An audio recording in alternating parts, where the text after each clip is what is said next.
Thank you. Thank you.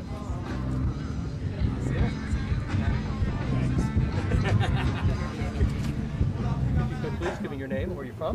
So, Gary Johnson, I'm the former governor of New Mexico from 1995 through 2002. Currently I reside in Taos, New Mexico, which is as good a skiing as anywhere on the planet, and that's why I'm there. There you go.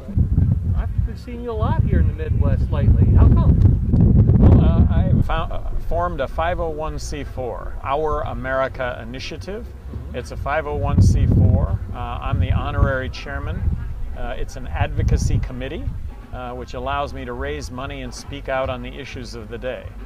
And I really think that there's a national outrage over the fact that this country is bankrupt, the fact that 43 cents out of every dollar that we're spending is borrowed, the fact that this country is and potentially at a point of financial collapse. And if we right the financial ship, I think that we're left with something significant. United States of America, Constitution, which guarantees liberty and freedom, and of course the personal responsibility that goes along with that. So for me, everything is a cost-benefit analysis. What are we spending and what are we getting? And when you look at marijuana as an issue of what are we spending and what are we getting, half of what we spend on law enforcement, the courts and the prisons, is drug-related. And what are we getting for that? Well, we're arresting 1.8 million people a year in this country on drug-related crime. I always point out that's the population of New Mexico that gets arrested every single year. I get emotional over people that are affected by the criminal justice system, being exposed to the criminal justice system for choices that arguably affect no one else other than the individuals involved themselves. The choice to smoke marijuana.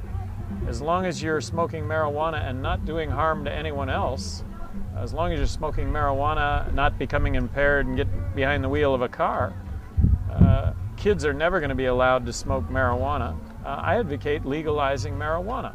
I think that 90% of the drug problem is prohibition related, not use related. That's not to discount the problems with use and abuse, but that ought to be the focus. You made the statement that drug abuse should be treated as a health issue and not a criminal issue. So I advocate the legalization of marijuana. When it comes to all other drugs, I think that we should look at all other drugs from a harm reduction standpoint. Reducing death, disease, crime, corruption, the things that we really care about, the things that are actually prohibition related. So let's look at all other drugs from the standpoint of them first as a health issue rather than a criminal justice issue.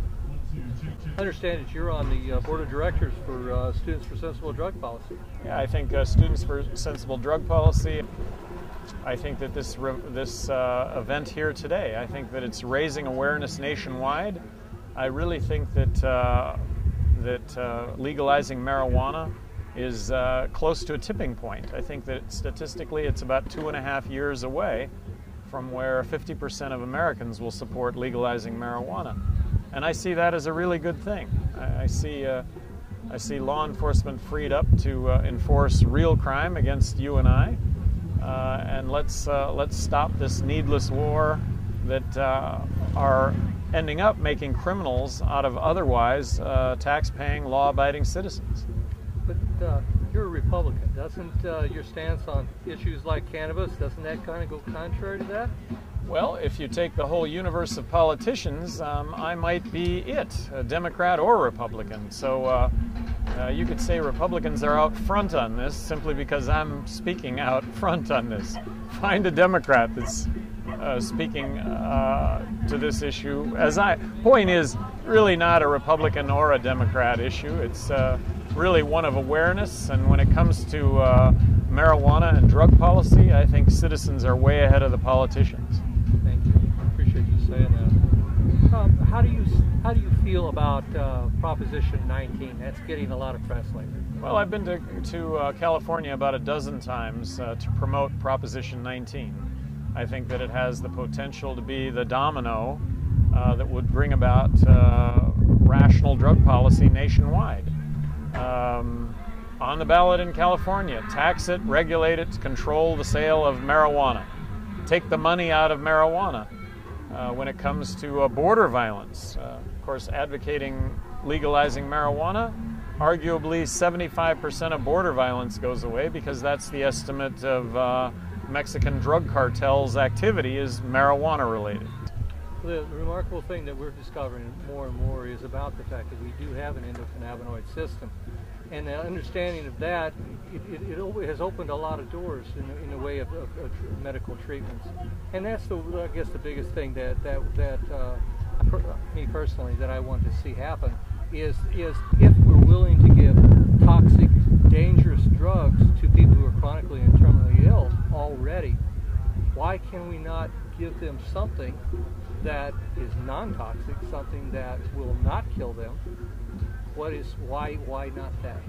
And you would find no disagreement here. You would find complete support for that notion.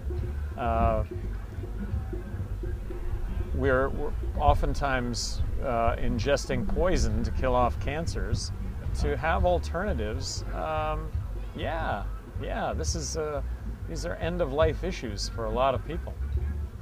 I believe that statistically, right now, about 45% of Americans support legalizing marijuana.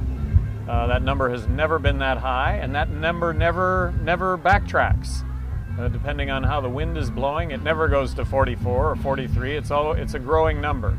It's the opposition to legalizing marijuana that's pretty soft, with just a little bit of education, and that's what an event like today really should highlight more than anything else, is that with awareness, others are going to move on this issue, move to a rational outlook on drugs and drug policy.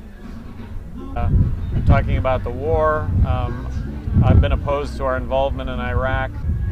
We're building roads, schools, bridges, highways, and hospitals in Iraq and Afghanistan, and we're borrowing 43 cents out of every dollar to do this. I just think we're nation building throughout the world when we have our own nation to build, and that it needs to stop. When it comes to defense spending, it's at about $800 billion a year. We are spending more for military spending in the United States than all the other countries in the world combined, and yet we're 5% of the world's population. So we cannot continue to be the world's policeman.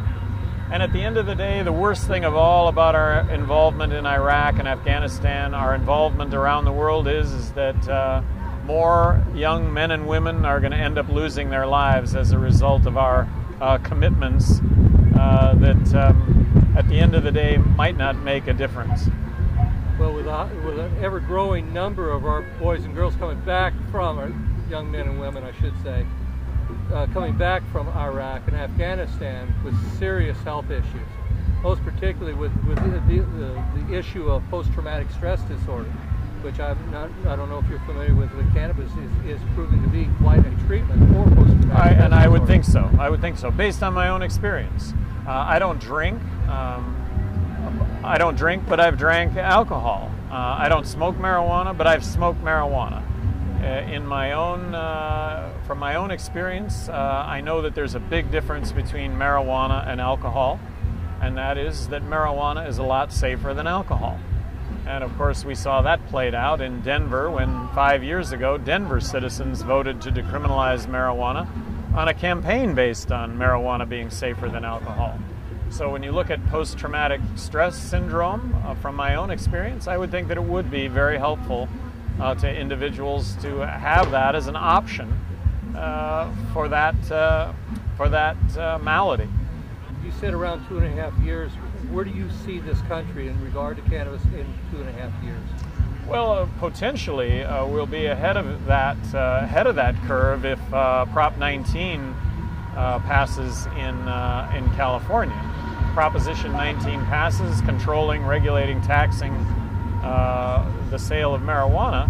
I think that could happen even sooner. But I do see this as a state's issue. California arguably leading the way, not arguably, clearly leading the way with the issue on the ballot this fall. But if it passes, it's just going to create rational drug policy in many other states. I would just applaud everyone for their activism on this topic. I would ask everyone to redouble their efforts when it comes to just rational discussions with individuals that don't understand the issue. And I'd also like to put a face to the 1.8 million arrests that are out there. I was talking to a young man in Des Moines, Iowa about 3 weeks ago who was, and I think we all have this notion in this country that really we're not arresting people with for possession. We've become more understanding that we're really arresting individuals that are selling pot, that we're going after the pushers, when in reality nothing has changed. And I get back to my example. 3 weeks ago I'm talking to an individual in Des Moines, Iowa. He was arrested and charged with possession of 1 gram of marijuana with intent to distribute it to his 17-year-old daughter. He had been arrested, he was convicted, and sentenced to 25 years in jail for that. He had just gotten out of jail, having spent 14 months in jail, and he was going to spend 10 years on probation following this.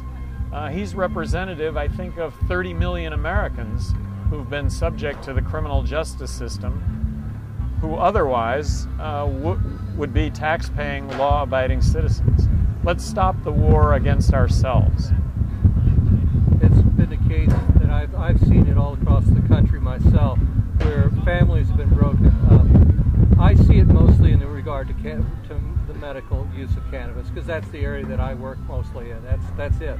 But I have a family in South Carolina currently right now where the husband has muscular dystrophy and the wife has multiple sclerosis. Well, through the use of cannabis, the wife now, she's working, she was able to go back to school, she's able to function, she's able to hold down a family. The unfortunate thing is that as soon as Family Services found out about it, they came in and took all their children away and destroyed their home. Their children went from A's and B's down to C's and D's. And Mark, as you know, and I know, and what I would like to convey to everyone watching this is that there are millions of those kinds of stories out there nationwide that I'd like to bring an end to. I want to give you a copy of this. This is Lynn Richmond's movie, What If Cannabis Cured Cancer? I wanted you to have a copy of that. Thank you. And it's an exceptionally good movie, and explains the endocannabinoid system. And I think that everyone who's in political office should be getting materials like this, because it provides the science and that backs up the issue, rather than the hearsay and this and that and what people think. This is backed up by actual science. And also a copy of our magazine, Medical Cannabis Journal. Great, thank you. And by the way, this interview will eventually be an article within our magazine. Terrific. Your interview will be in here. Terrific. And I understand you're going to be on Time for Hemp here in another couple weeks, possibly, an interview on there. Well, and I'll be on Bill Maher the 22nd of October. I think that Bill's going to have a show that will really try and focus on the Prop 19 in November. Excellent. You know, trying to get people to get out and vote. Excellent. Bill and I have some similar friends. Very cool. Very awesome. Well, there you are, sir. All right, thank you. There you are. Well, thank you so much for sitting for an interview with me. I appreciate it very much. And I'll be following you very closely. All right, good. Thank you. Thank you. Thank you.